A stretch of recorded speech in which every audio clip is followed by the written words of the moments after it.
Magandang araw po sa inyong lahat ha. Ay nako po, taliwas sa inaasahan natin ang prosekusyon ng International Criminal Court sa kaso ni Tatay Digong ay pumalag doon sa mosyon ng mga abogado ni Tatay Digong para sa interim release. Ano ba itong interim release na ito? Well, ang interim release po yung panandali ang pagpapalaya sa akusado pero hindi naman siya nagkakaroon ng tunay na kalayaan. No? Kumbaga parang house arrest. Siya ay hindi madetenay sa isang detention facility, sa isang bahay, pero limitado pa rin ang kanyang movements at magkakaroon ng mga kondisyones. Now, ilan sa mga kondisyones na umayag o sinumite ng mga abogado ni Tatay Digong ay ang makakabisita lang sa kanya ay mga pamilya. No? At syempre, yung lugar, well, sinabi na ni BP Sara, isa sa lugar na pinag-isipan ay Australia. No? Hindi ko pa alam kung ano yung ibang lugar na pinag-isipan. Pero yung lugar kasi, kinakailangan miyembro ng ICC. At gaya ng nasabi ko nung naunang broadcast natin, iilan lang naman yung mga bansa sa mga karatig bansa natin ang miyembro ng ICC. Isa na dyan ang Australia, nandyan din ang New Zealand. Pero dito sa malapit sa atin na sa ating bansa talaga ay ang malapit lang ay South Korea, no? At hindi ko pa alam talaga kung saan siya mapupunta, no? Pero ang sinasabi ng marami dahil nagpunta ng Australia si BP Sara at inamin naman niya na isa sa mga bansa na posibleng magkaroon ng interim release si Tatay Digong in Australia, isa na yan sa kinoconsider. Pero hindi natin inaasahan ay yung pagpalag ng prosekusyon. Bakit? Kasi doon mismo sa motion ng abogado ni Tatay Digong, sinabi nila na nagkausap na sila ng prosekusyon at hindi raw tututol ang prosekusyon. Kaya naman, akala ng marami, in the bag na. Kasi pag hindi naman tumutulang prosekusyon, wala nang dahilan para hindi siya magkaroon ng interim release. Well, ngayong formal na pong naghain ng oposisyon ang prosecution, well, ayan po, paglalabanan pa rin ang issue ng interim release. Hindi pa po yan in the bag. Siyempre po, kung hindi naman nag-oppose at sumuporta pa ang prosecution, in the bag na yan. Ngayon po, talagang pag-aaralan pa ng hukuman. Ano ba yung mga bagay-bagay na titignan ng hukuman? Well, una-una, yung pagiging flight risk. Siya ba ay eskapo? Well, alam nyo naman po, kung siya naman ay i-release sa isang bansa na talagang miyembro ng ICC at magkakaroon ng kondisyones, asahan naman natin na yung bansang yon, Australia o kung saan man, ay ipapatupad ang mga kondisyon na yan. No? At kasama sa mga kondisyon na yan, ay pagbabantay sa kanya. No? Hindi po ibig sabihin na interim release ay completely malaya na. No? Talagang house arrest po yan, kumbaga.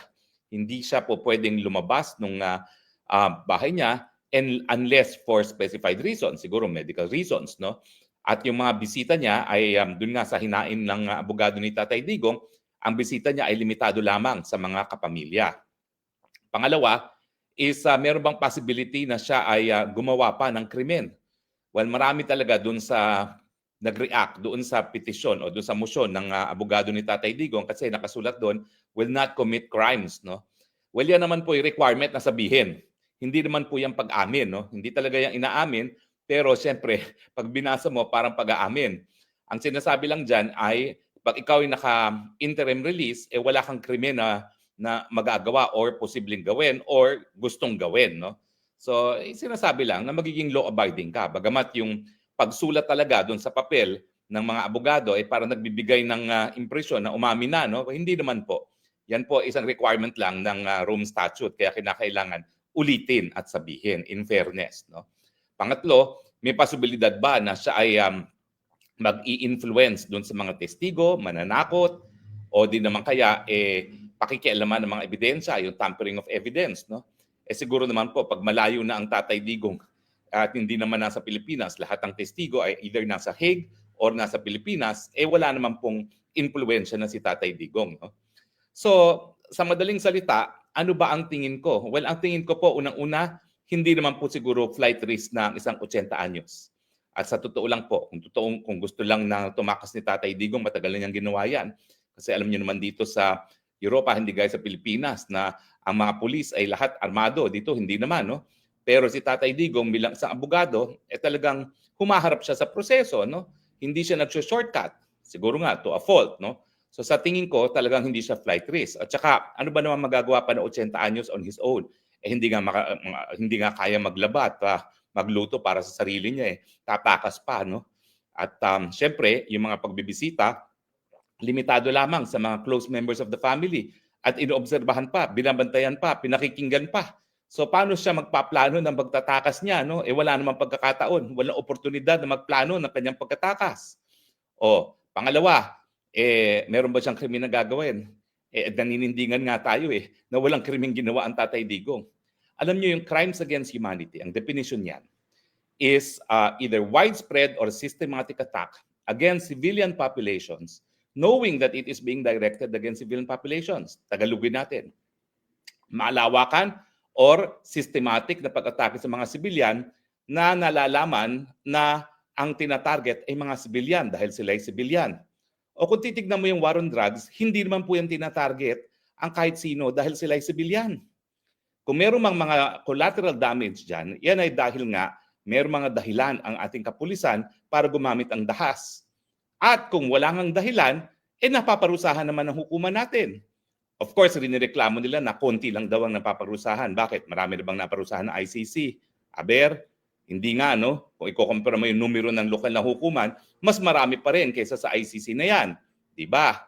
So, sa tingin ko po, wala talagang krimen na nagawa ang Tatay Digong at dahil wala man siyang krimen na nagawa, wala naman siyang krimen na po pwede pang gawin.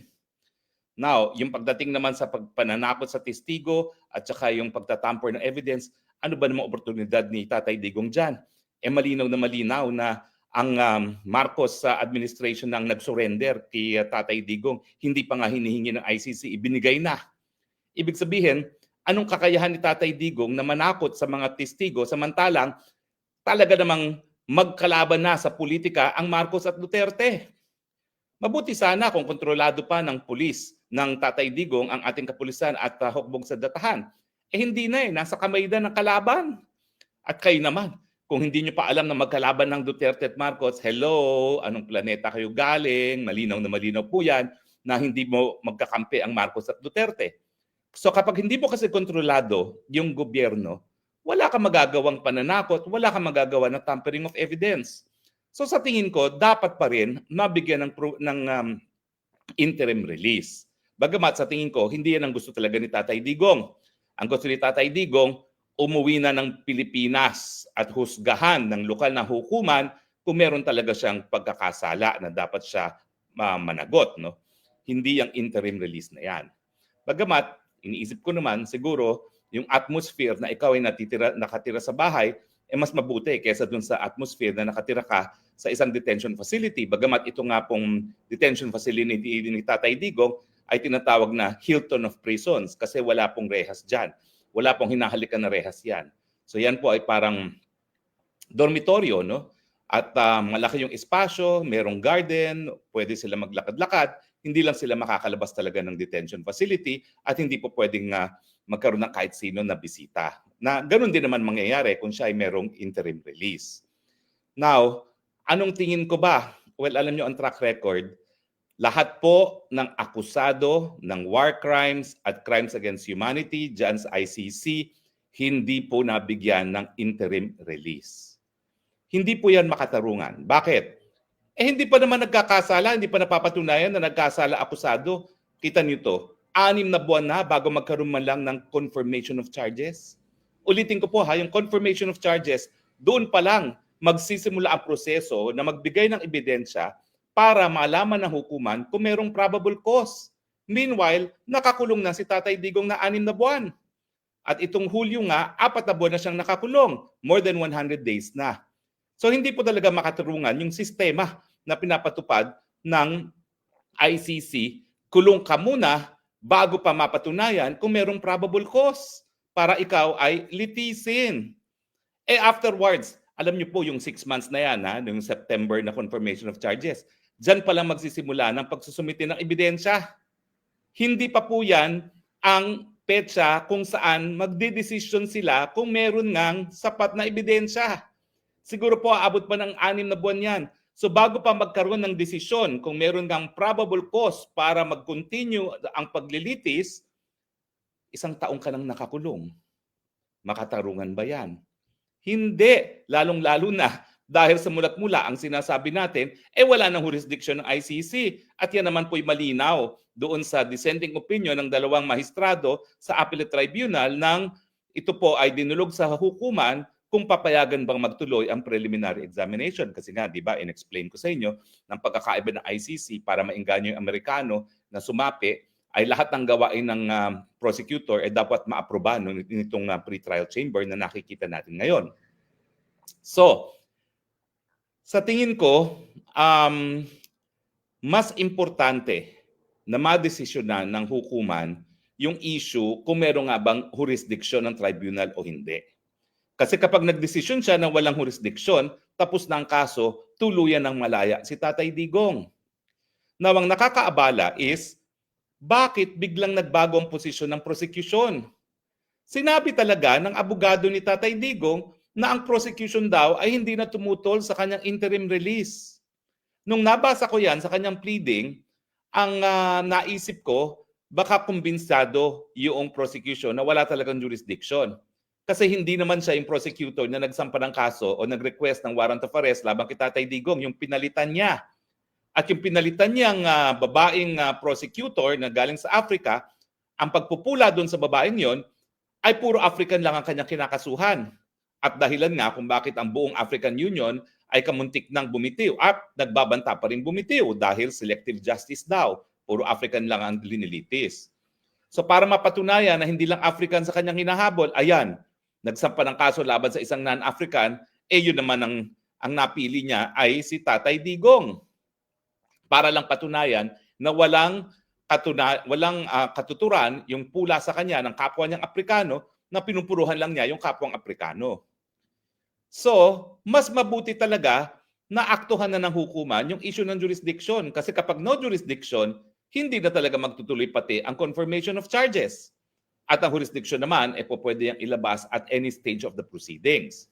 Now, sinasabihin ng prosecution na yung dalawang decision nga ng pre-trial chamber at saka ng appellate tribunal kung saan kinatigan yung pagpapatuloy ng preliminary investigation ay patunay na merong jurisdiction ng hukuman. Hindi po.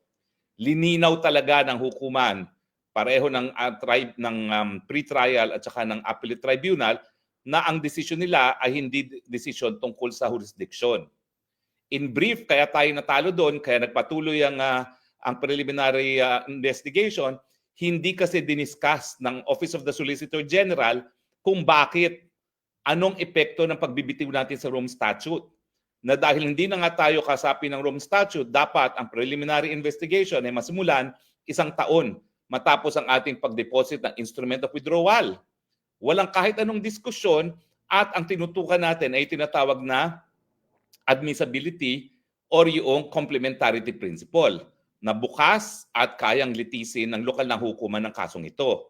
Ang sabi nung pre-trial chamber, kapag ang in-invoke mo ay yung complementarity na kayang litisin niya ng hukuman mo, inaamin mo na merong jurisdiction ang ICC, no? Kaya lang sinasabi mo na ang dapat gumalaw ay yung lokal na hukuman. Pagdating naman sa appellate tribunal, ang sabi ng appellate tribunal, hindi mo na po pwedeng i-argue itong issue ng jurisdiction for the first time on appeal. Dapat yan, diniscuss mo doon sa pre-trial chamber. So sa akin, bagamat ako'y nabahala dito sa pagbabago ng tono ng prosecution, hindi ko alam tuloy kung talagang tama yung sinabi ng abogado ni Tatay Digong na kinausap siya ng prosecution at hindi sila tututol, no? Or kung siya'y nanaginip lang, wishful thinking para mas madali yung kanyang trabaho. Hindi ko na alam kung anong dapat kong isipin. Pero ang realidad ngayon, hindi pa in the bag ang interim release ni Tatay Digong. Paglalabanan pa yan. At ang track record ng ICC, wala talagang binibigyan ng interim release. Para bagang talagang hindi makatarungan yan. Bakit? Kasi wala pa namang probable cause wala pang confirmation of charges and yet ayaw nilang i-interim release. Ito nga po yung problema na hindi hinarap si Tatay Digong sa lokal na hukuman. Kasi kung hinarap siya sa lokal na hukuman, ireresolba ng RTC yung issue ng nalabag ba ang karapatang pantao niya, meron bang jurisdiction ng ICC para siya i-extradite sa The Hague, at pinaka-importante, pwede bang bigyan ng provisional liberty si Tatay Digong habang dinidinig ng RTC. Pinagkaitan siya ng ganyang pagkakataon, so hindi natin alam kung yung panandaliang pagpapalaya ay dapat ibigay kay Tatay Digong na ang magdedesisyon ay lokal na hukuman. Hayan, ngayon opposed. So ngayong tinutulan ng prosecution, yung track record ng ICC na hindi nagbibigay ng interim release, ang aking conclusion, abay, medyo 50-50 tayo dito. No? Kung dati, meron tayong 55 na baka naman mabigyan ng interim release kasi hindi nga tututulang prosecution. Ngayon, 50-50 uli. Dahil wala ng track record ng ICC sa pagbibigay ng interim release. Alam mo, ICC lang yan ganyan. Yung mga ibang tribunal na binuo ng UN system, gaya ng, at miyembro rin ako ng bar ng UN Tribunal for War Crimes in Rwanda at saka yung former Yugoslavia, lahat ng akusado doon halos binigyan ng interim release. Umuwi sila sa Yugoslavia, babalik lang sila pag meron ng paglilitis. Walang problema. Bakit? Kasi naman, ang bumuo kasi ng mga hukuman ninyon ay UN Security Council. Lahat ng desisyon ng Security Council enforceable against all members of the UN. So kapag hindi talaga sinurrender ng gobyerno kung nasaan yung akusado sa hukuman, pwede magkaroon ng sanctions ang UN Security Council laban sa bansang yon. No? At kaya naman, napapatupad yung mga order ng mga tribunals na yon para paapirin. Pero pagdating sa ICC, palibasa, walang mandato ang Security Council at ito'y voluntaryong hukuman, walang ganong kapangyarihan ng UN Security Council na mag-impose ng sanctions kapag hindi napasipot ng mga bansa yung mga akusado na dapat litisin. No? Kaya siguro hindi nagbibigay ng interim release ang ICC. Gayunpaman, hindi makatarungan yan. Dahil pinarusahan muna ang akusado bago pa man mapatunayan na mayroong probable cause para magtuloy ang paglilitis. Di ba? Napakapait ng kapalaran ni Tatay Digong at hindi talaga makatarungan. Labag na sa tingin ko sa karapatang pantao ng presumption of innocence itong ganitong proseso. Kulong muna bago magkaroon ng probable cause. Well, not all is lost, no? Kasi may issue pa nga on jurisdiction. Kaya lang, ang aking babala dyan, wala na pong ibang kasong lilitisin ng ICC kung hindi si Tatay Digong. Pag hindi sila nagtuloy ng kaso ni Tatay Digong, sayang ang mga sweldo ng magistrado, ng prosecutor at lahat ng staff ng ICC. Kung hindi ako nagkakamali, di ba sinabi ko na sa inyo, parang 141 million euros ang budget ng ICC na yan taon-taon. Malulustay lang po yung salaping yan dahil walang ginagawang ICC. So parang ang magiging inclination ng mga magistrado at lahat ng tao dyan sa ICC, sige na, tuluyan na natin ng Digong. Nang sa ganun, ma-justify yung mga sweldo nila, no? At ang kanilang budget. Pero, meron pa nga po tayo isang remedyo, ha?